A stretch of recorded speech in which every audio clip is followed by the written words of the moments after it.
Breaking, look what Trump just sent to North Korea showing Kim Jong not to F with America. North Korean dictator Kim Jong-un conducted another missile test this past weekend, despite President Donald Trump making it very clear previously that the United States will take decisive action if they conducted any of missile tests. As reported by Fox News, U.S. military believes Pyongyang launched an odd-17 medium-range ballistic missile, the first successful test in 4 attempts for the Pyongyang regime. The missile flew for 4 minutes longer than any previous ballistic missile test in the history of the communist regime, U.S. officials said. The odd-17 is a single-stage, liquid-fueled missile, not the 3-stage, solid-fuel missile that North Korea successfully tested back in February, which caused more concern among Pentagon officials.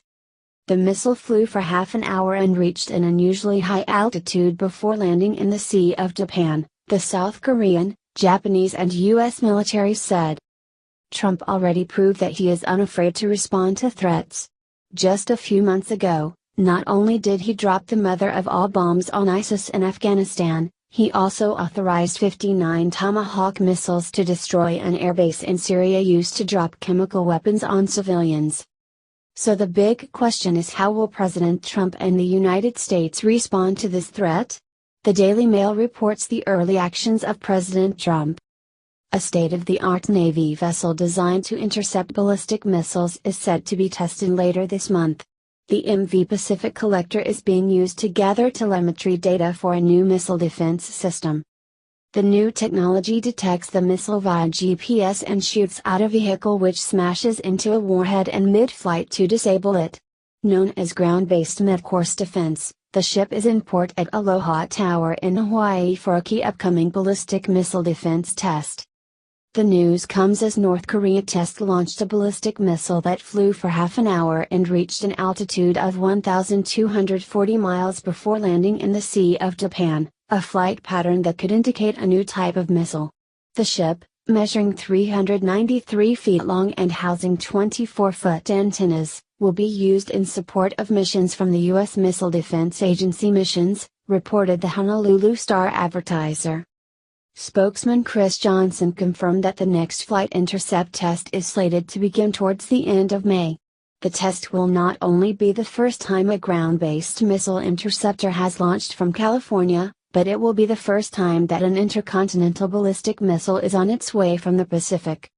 Given that North Korea continues to test fire missiles rapidly, the new technology will be able to determine if upgrades are needed. Admiral Harry Harris, head of U.S. Pacific Command, sent a bone-chilling warning to Congress, where he argued that Kim Jong-un is already in a position to threaten the peace and security of Hawaii today, and that they will soon be able to launch nuclear missiles anywhere in the United States if the threat is not detained immediately. As the Admiral pointed out, the Obama administration said the MV Pacific Collector had a low reliability rating in December of 2016. As many that serve this country reiterate, we cannot allow countries with dictators to become more powerful without strengthening our own systems at home. The ground-based system has a record of 9 out of 17 successful intercepts since 1999, or a 53% success rate. During a flight test conducted in January 2016, a defensive missile fired from California zeroed locked on a target missile launched from a C-17 cargo plane west of Hawaii, according to the Daily Mail. In addition to the Trump administration making it clear that our ships will use as many missiles as it takes to eliminate any threat from North Korea, they also announced that many sanctions will be administered on North Korea that will be crippling to their already struggling economy. The time for restraint and talks are over. No one is advocating for war, but the United States cannot allow this tyrant to continue making the world less safe. The North Korean dictatorship is not only a threat to the world, but their goal is to wipe the United States off the face of the earth. The Obama administration allowed this problem to fester for 8 long years, and it is just one more mess Trump will have to address very soon. We must work with whomever is willing and do whatever it takes to ensure they cannot launch another missile capable of reaching the United States. Tough leadership is needed now more than ever, and Trump has proven he is unafraid to take decisive actions when they are crucial. Having formed a great relationship with China, both nations could use military force to destroy all of the testing sites and compounds that North Korea relies on, as well as place strident sanctions on them that will cripple their economy. Like the Cold War strategy, we could isolate them and cut off all their funding. Then they will learn Obama is no longer in charge, President Trump is. Bombshell, FBI agents risk their careers to expose Comey's sick crime. The real reason for Comey's firing was made clear by some brave FBI agents. Agents are speaking out against former FBI Director James Comey after President Trump fired him last week. Specifically, many agents are angered that the Clinton investigation did not result in charges. Two FBI special agents have released an interview transcript to the Daily Caller revealing they were appalled by Comey's decision not to press charges against Clinton, and questioned his leadership. "We are not surprised. Comey left a trail of destruction at the FBI, and now it has to be cleaned up by President Trump and whoever he appoints as director." The two agents, who spoke to reporters anonymously, have certainly confirmed this. Furthermore, they claim that this is just the beginning, and that many more insiders plan on speaking out now that Comey is out of the picture. It seems that Comey wasn't nearly as well regarded within the FBI as some would have you believe. What offended agents the most was Comey's arrogance. When announcing that Clinton would not be charged, Comey referred to himself as an investigator while insinuating that other investigators agreed with the decision. However, Comey has never been an investigator, and he has never received the intense training required to be an FBI agent. Instead, Comey has been a lawyer and politician his entire career. Comey's lack of experience and political motives contributed to the botched investigation into Hillary Clinton. Agents described how typical investigation practices were ignored in this case. One agent described how the Clinton residence was never searched, and many devices were not seized, ignoring standard investigative practices.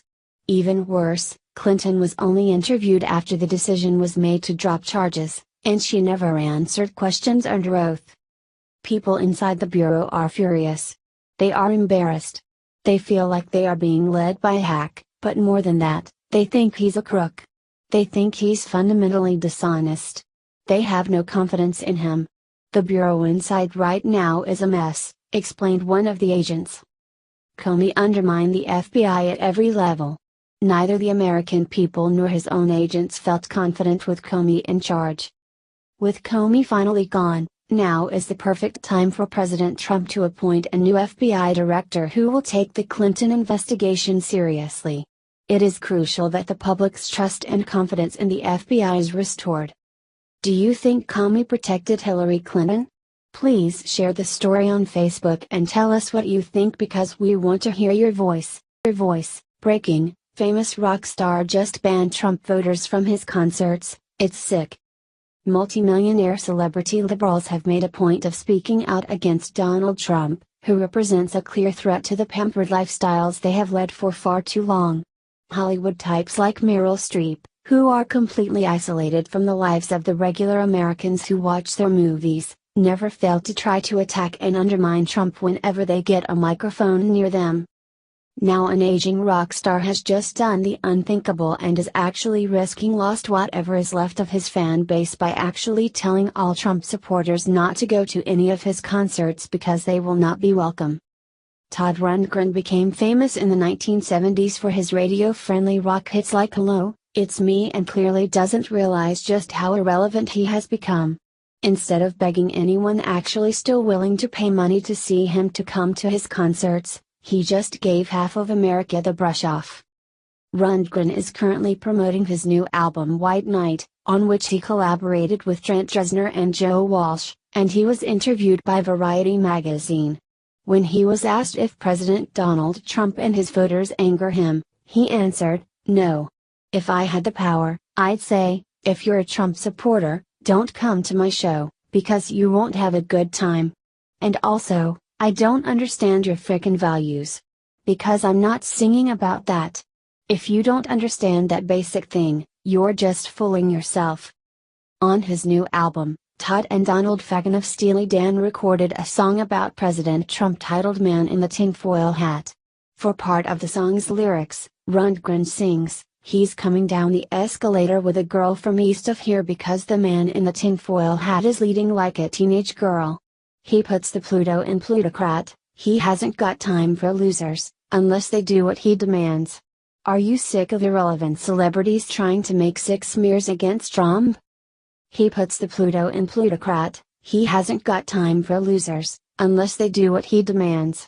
Are you sick of irrelevant celebrities trying to make sick smears against Trump? Trump, President Trump eats 2 scoops of ice cream, CNN is furious about it, you won't believe why. CNN will find any reason to psychoanalyze Trump, insult Trump and compare him to some horrible leader or event in history. They just reached a new low. President Trump recently ate 2 scoops of ice cream. This was enough to set off CNN. This huge story didn't just start with CNN. It was also reported by Time magazine. The waiters know well Trump's personal preferences.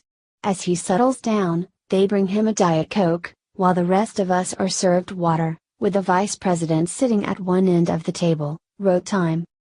With the salad course, Trump is served what appears to be Thousand Island dressing instead of the creamy vinaigrette for his guests.